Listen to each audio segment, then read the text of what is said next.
Let your minds go crazy. It's really not that crazy, but sea slugs are awesome. This one's called Mating Chain, and there's a little definition that goes with each poem that I'm going to read to help inform the poem. When three or more sea slugs mate in unison, the first animal in the chain acts exclusively as female, the last as male, and the others as male simultaneously. Mating chain. Learning the difference takes so long, of being demeaned or being taught to navigate the seafloor. It's a language of stoplights and dark folds you never saw creasing. For example, left is actually below your stomach and to the right is a reef of indigo. Patches of gray and pink fondle me to sleep. I want to be one of the species that pins down the other, circling two or more lovers. To push my flimsy heart forward in the currents, lithe as eelgrass, drunk on endorphins. The best a body can do is fold itself in half, flapping flail, repetition of loneliness. But what's the difference between this hunger and parasitic tendency? I twist and steer each tentacle, tying knots against the stillness.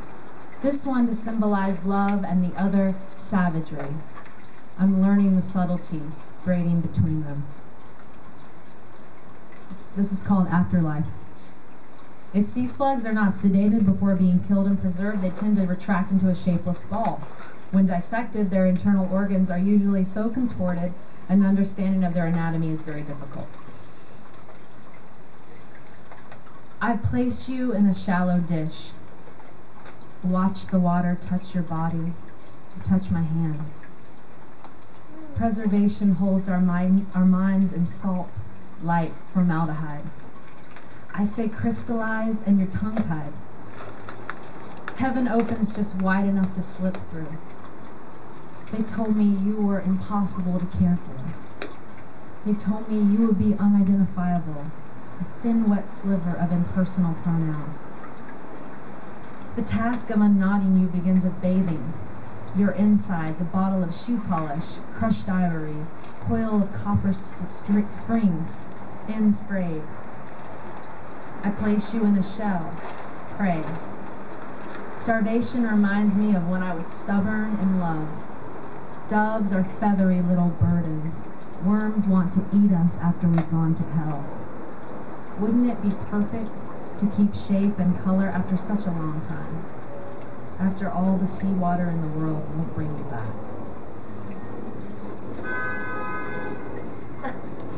And this is my wildest sea slug poem called Penis Fencing. Brace yourselves. Here's the definition. Each flatworm tries to pierce the skin of the other using one of its penises. Mating is a fight because the worm that assumes the female role must expend considerable energy caring for the developing eggs. Okay, you don't want to be the lady in this instance. So. Penis fencing.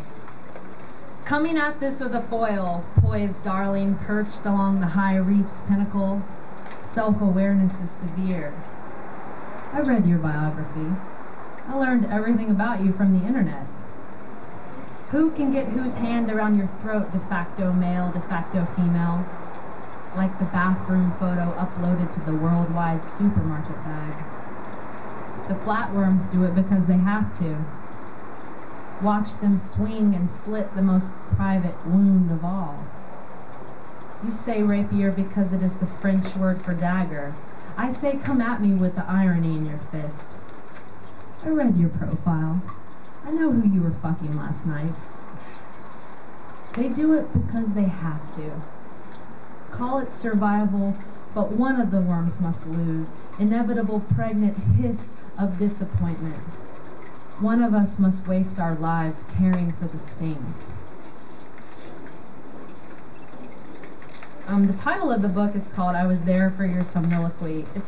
I hate it when people ask me, what's the title of your book? It's so awkward and it's a long, weird title. I have a lot of shame around this title.